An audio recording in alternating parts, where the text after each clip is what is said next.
আচরণ তেমন ভালো না, তোমার মার আচরণ ভালো না, তোমার মায়ের চাল চলন ভালো না, আমার সাথে কিরকম জানি করে। মাকে ডাক দিয়া বলে, ও মা, তুমি কিন্তু ঘরের মধ্যে থাকতে পারবা না, তুমি নাকি আমার বিবির সাথে খারাপ ব্যবহার করো। ও মা, খবরদার, তুমি কিন্তু ঘরের মধ্যে থাকতে পারবা না, সাবধান করে দিলাম। আর একদিন যদি তোমার নামে কোনো রিপোর্ট শুনি, তাহলে কিন্তু তোমাকে ঘর থেকে বের করে দিব। পর্যায়ক্রমে পরের দিনও মায়ের নামে অভিযোগ শুনে এবার মাকে ডাক দিয়ে বলে, ও মা,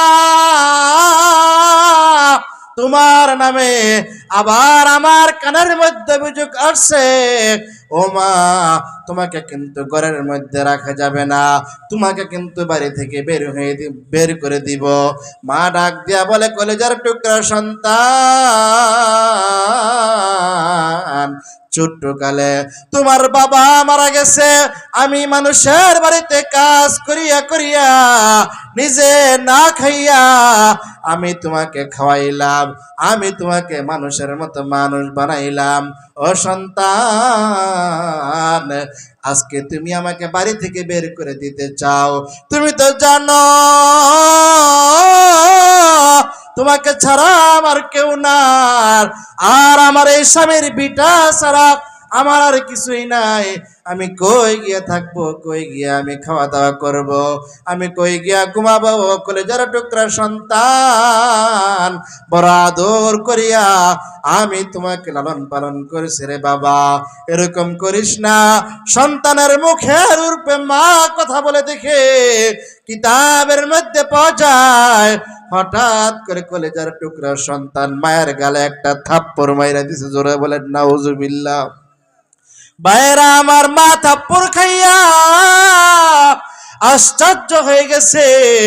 আমার সন্তান নতুন বউয়ের পাল্লায় পড়িয়া, বিবি সাহেবের পাল্লায় পড়িয়া আমার সন্তান এরকম একটা কাজ করলো। এবার মা সন্তানের দিকে তাকাইয়া ডাক দিয়া বলে, সন্তান, যে হাত দিয়া তুমি আমার মায়ের গালে থাপ্পড় দিলা, এই হাতের মধ্যে আমি মা কতবার না চুমু খাইলাম। আমি মা তোমার হাতটা কতবার না আমার গালের মধ্যে আদরের সাথে লাগাইলাম। কি করলি রে সন্তান, তুই কি একটু ভাবলিও না? মায়াবার সন্তানটা ডাক দিয়া বলে,